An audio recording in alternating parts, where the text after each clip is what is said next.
Morning, everybody, and welcome to First Place. I am your host, Craig Bourne, here on Jays Latest, and we're going to talk all things Toronto Blue Jays. And as I mentioned, we got some fun things to celebrate today. But first things first, let's get the trade rumor fun out of the way because that is what we always want to hear about, especially for a team that just took the American League East first place position.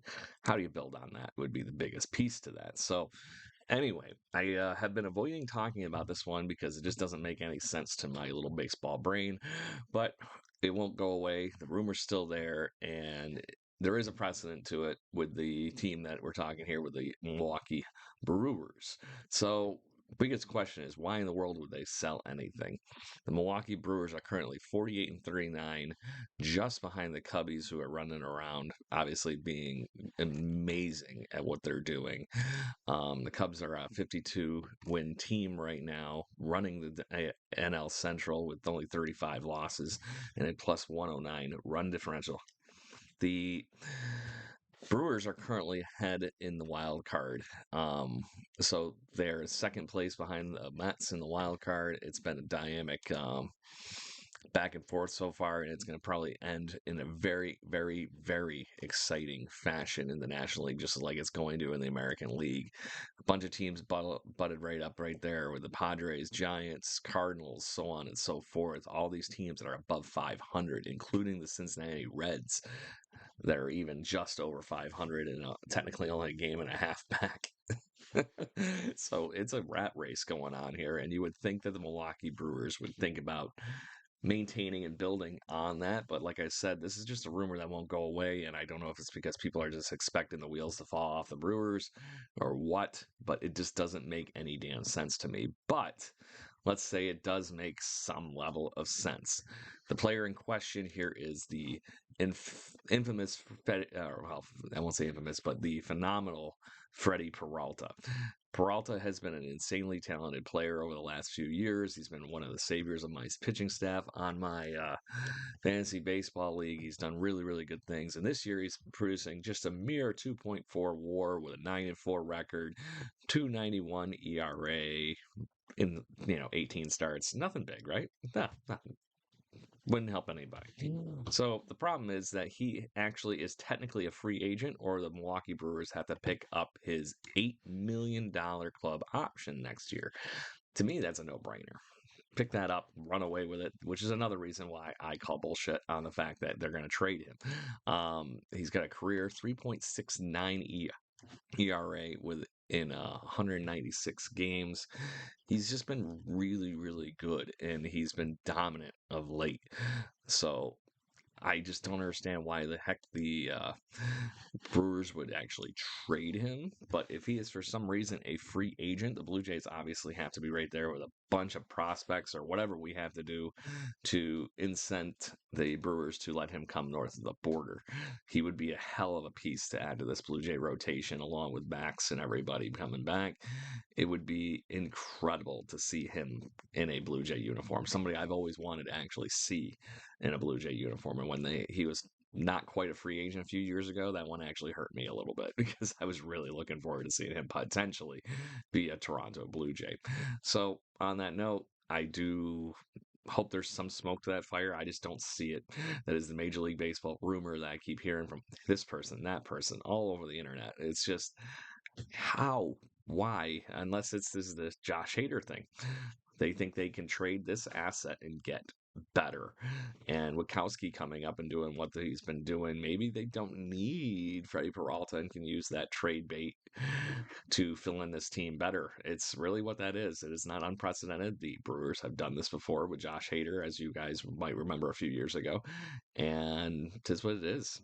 But at the end of the day, I hope that it's some level of true, but I would assume it's going to take a dumpster pile of good talent going back to the Brewers and major league ready talent, not just this piece to it here. So it would probably involve the Nathan Lucases, the Jonathan Glosses, um, those kind of pieces, along with some prospects going back, would be what I would guess it would take. But Anyway, let's get to the things that are real. And what is very, very real is that we are now the sole owners of the first place in the American League East Division. And what a fun time has it been this week. It has felt like playoff baseball. And the Rogers Center is pumping, feels like old Skydome days. Everything is thunderous. Blue Jay fans are obviously talking a lot more. We had plenty of you listening live on the Jay Bird Watching podcast this Wednesday, live during the game. That was really fun to have all of you there, but it is just a breath of fresh air. Let me just quote one of these wonderful things that came up recently because I was floating around the internet this morning and I couldn't help but notice a certain stat from Jeff Passan. And I just got to get back in front of me 2 seconds. Yes, there it is. On May 25th, the Toronto Blue Jays lost 13 to nothing, had a 25-27 record, and were in fourth place of the American League East. On July 3rd, they finished a 4-game sweep of the Yankees to move into the first place at a 49-38 record. Wow, does 5 weeks change everything, party people? This was basically the summary of that piece to it. I did not read that quote for quote, so don't verbatim it. So, anyways, just insane the turnover. And to the dismay of a certain Yankee broadcaster, that I am so glad that Jimmy Campbell put on blast at the end of the broadcast last night. Just made me feel very good because I, for years, have hated listening to Michael Kay here in the Western New York. Being a Blue Jays fan and having to listen to the Yankees games play when they play the Blue Jays here in town, it's just rough. I wish it was, I got my MLB TV where I can listen to Buck and Dan all the time, but that one just stings and it's like, ooh, this is a 500 level team, blah blah blah blah. Yeah, I'm like, okay, look at the scoreboard now. How's that feel? Because that's what it feels like to be a Blue Jay fan right now. It's amazing how a few weeks change everything. That run differential has been only climbing up over the last few weeks. Maybe you should open that stat book that you also don't know how to open anybody's names on too. I remember watching you trying to pronounce Ryan Goins' name a million years ago, and you did such a great job at it. Real professional. Anyway, as I digress, no more ranting. As I mentioned, the Blue Jays are the sole owners of first place at the moment. The Angels are coming to town. Things are looking up for the Toronto Blue Jays. And let's just walk through the game yesterday because the Blue Jays obviously got out to an early start in this one. Edison Barger doubles machine. He comes out of the box, hits a double off of the wall, and scores Springer, who was on base.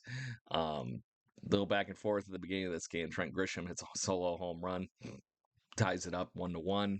Going to the third, Springer was just thinking, apparently this was too close.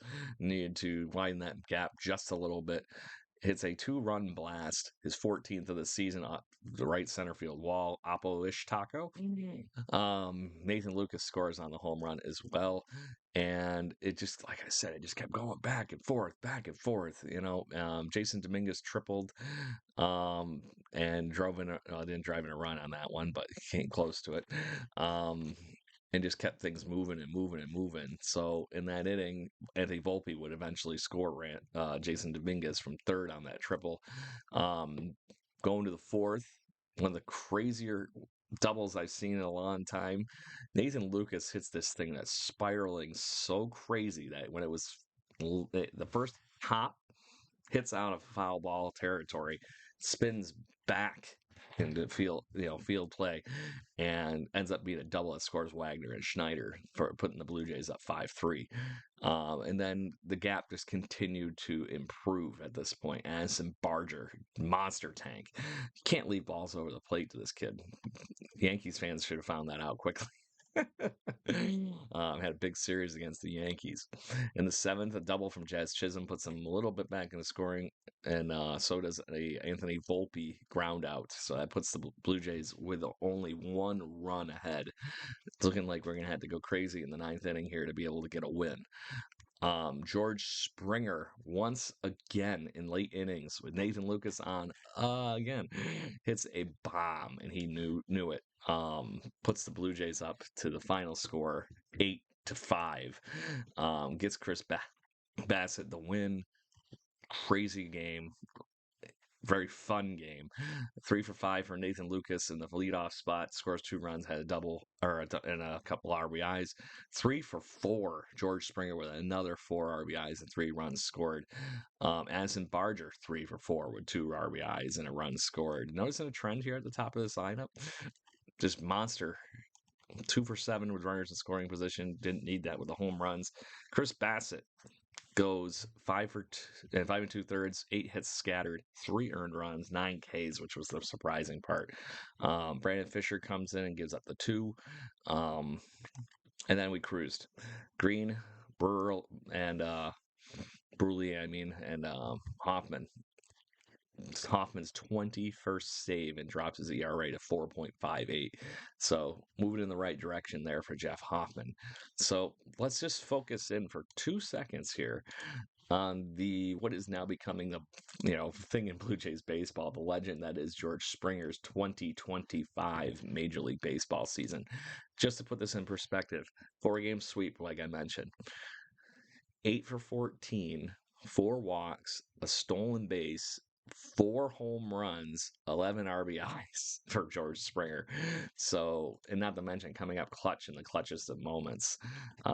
Truly a leader of this ball club and clearly having fun playing baseball right now. This is the George Springer that people hated, especially the Yankees when he was in an Astros uniform, is how George Springer is playing right now. Yes, jumped in the time machine and we have that George Springer back. So it's very interesting to see what we're getting out of George Springer right now because it has been very, very fun to watch as Blue Jays fans.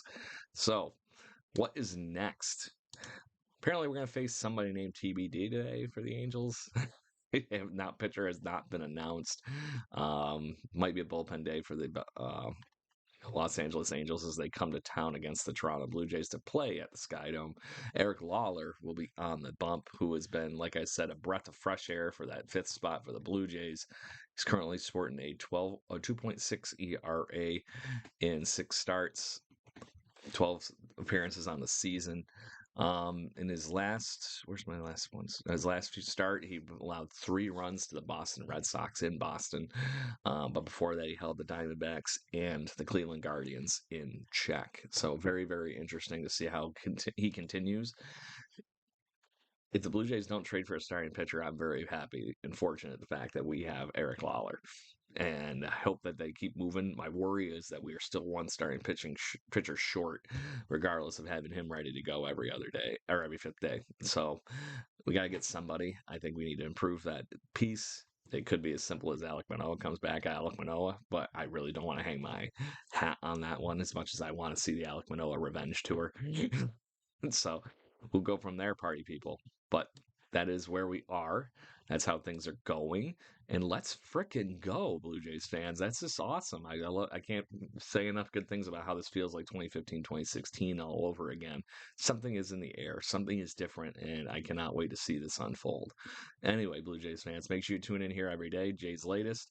Make sure you check out the Jaybird Watching podcast on Wednesday afternoons. We're going to have Major League Brews on the show after I'm scheduling this mishap over this past week.